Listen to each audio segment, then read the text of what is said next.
While Dubai is known for many firsts, a literary festival has never been in its calendar.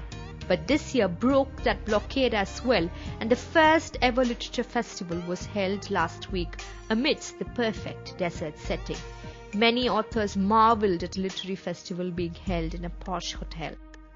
The festival's director Isabel Abul Hul said Dubai's first literary festival was a historic moment for the country, and that those at the inaugural event would in future be seen as pioneers.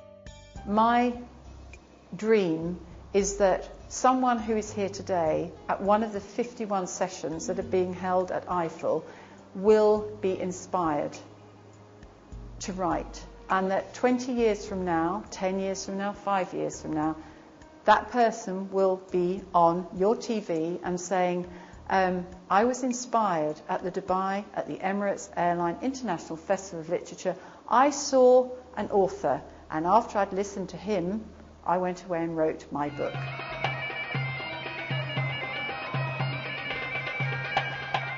Over 50 events had been lined up for the festival. It featured authors whose books ranged from some of the finest works of contemporary fiction, inspirational lifestyle titles, the magical world of children's fantasy, to even science fiction.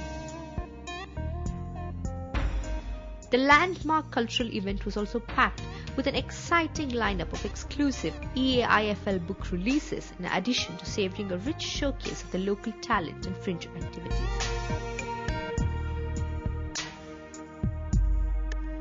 But what really made this festival stand out and also stand up for itself as a lit fest was the space it created for debate.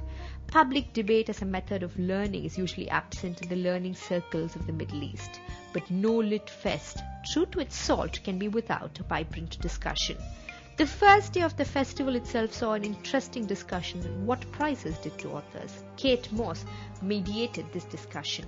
If they call me this afternoon and say, well, you're a candidate for the Nobel Prize, I'd say, yeah, but I'm writing this book, and the Nobel Prize is not going to help. If given a choice of the Nobel Prize or the completion of the book I'm working on, I think I'd take the book. I think that to set up a prize, any prize in any context, is automatically a political thing because, the prizes are political.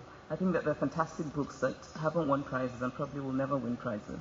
And I also think that there are not very good books that have won prizes. And so obviously there's a political context to prizes. So the question about prizes being just about pure talent, I think, isn't true at all. I mean, I don't know that that any prize is ever about pure talent, simply because there are other things that are considered. However, I also feel that there's a sense in which one is happy to win, but also one wants to move beyond prizes. And in Nigeria, I am often referred to as, oh, you're the prize winner, because that's what gets in the press all the time. And so a woman recently in Lagos said to me, oh, you're the prize winner. And I said to her, no, I'm the writer. Moss ended the discussion by making the point that literary prizes are a great way to getting people to buy translated books. Censorship was also a hot topic in the festival, considering that the festival began on a controversial note about a book ban. While authors from all over the world had their views about the matter, the Arabic authors were the ones who had been impacted by it largely, and so they had a poignant point to make. في تقديري الشخصي ان الرقابة الأكثر خطورة هي الرقابة الذاتية.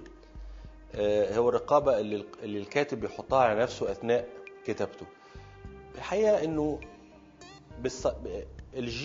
جين الخوف من السلطة عند المصري ده جين موجود من آلاف السنوات. دولة بشكل عام دولة ديكتاتورية، دولة قمعية من آلاف السنوات خلقت جين من الخوف، وبالتالي واحنا الكتاب هم بيكتبوا بشكل طبيعي بيبقوا قلقانين خايفين، بيبقى في قدر من الرقابة الذاتية. طبعا دور الكاتب ان هو يلغي تماما تلك الرقابة الذاتية ويتحرر تماما ويكتب ما يريد كتابته. ده موضوع مرتبط بكل كاتب على حدة وقدرة كل كاتب على حدة انه يتحرر من الرقابة الذاتية ويتحرر من الجين الخوف الرابط جواه وبيمنع ألمه إنه يتحرر. Speaking about censorship, we thought it was necessary to catch up with Anita Amir Rezvani to find out how her novels capture the essence of Iran from the United States. At the Literature Festival, I have with me Anita Amir Rezvani. She is of an Iranian origin, but brought up in America. So lot of Iran in your books. Tell us about your inspiration, Anita. You know, when I was 14 years old, I was lucky enough that my father took me to the city of Isfahan in Iran. We lived in Tehran, but he took me there on a special father-daughter weekend, just the two of us, and we spent the weekend looking at the beautiful historic sites around the square that was built by Shah Abbas in the 17th century. And I was very inspired by that moment, although, of course, I didn't know much about the history of the square and so forth at the time.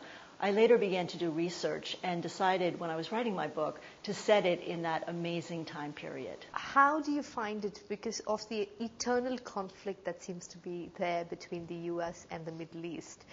When you're writing such a book, how do you think audiences in the US, Middle East, particularly Iran, sort of absorb your inspiration, your material? I think they're very interested in the United States to learn a different facet about Iran and Iranian culture.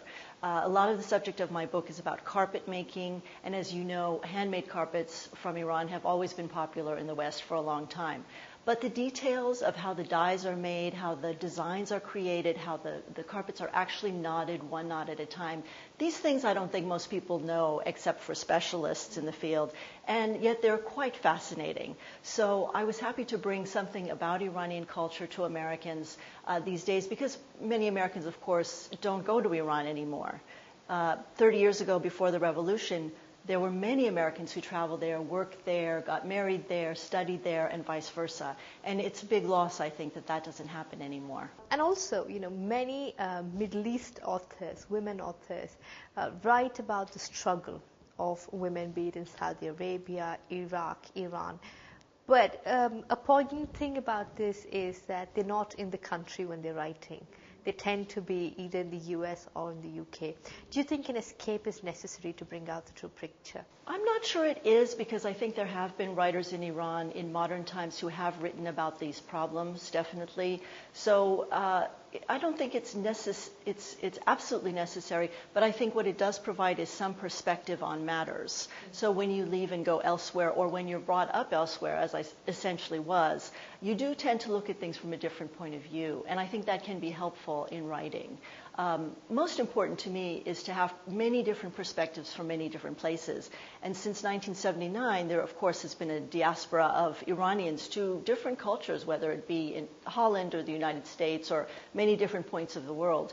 That didn't exist before the 1979 revolution, or existed only in small little quantities. So now you have a whole, you have hyphenated Iranians around the world, Iranian Americans and so forth. And these people, I think, everywhere are bringing different perspectives on Iran that I hope will be very useful. And finally, how do you feel being in Dubai for this festival? I think it's a wonderful thing. And the reason is, not only does it bring cultures together, but it really allows a focus on Middle Eastern work. For instance, yesterday I attended a panel on the Arab novel. Today I'll go to something on Arab women's novels. And these are things I think that can only help with cross-cultural understanding.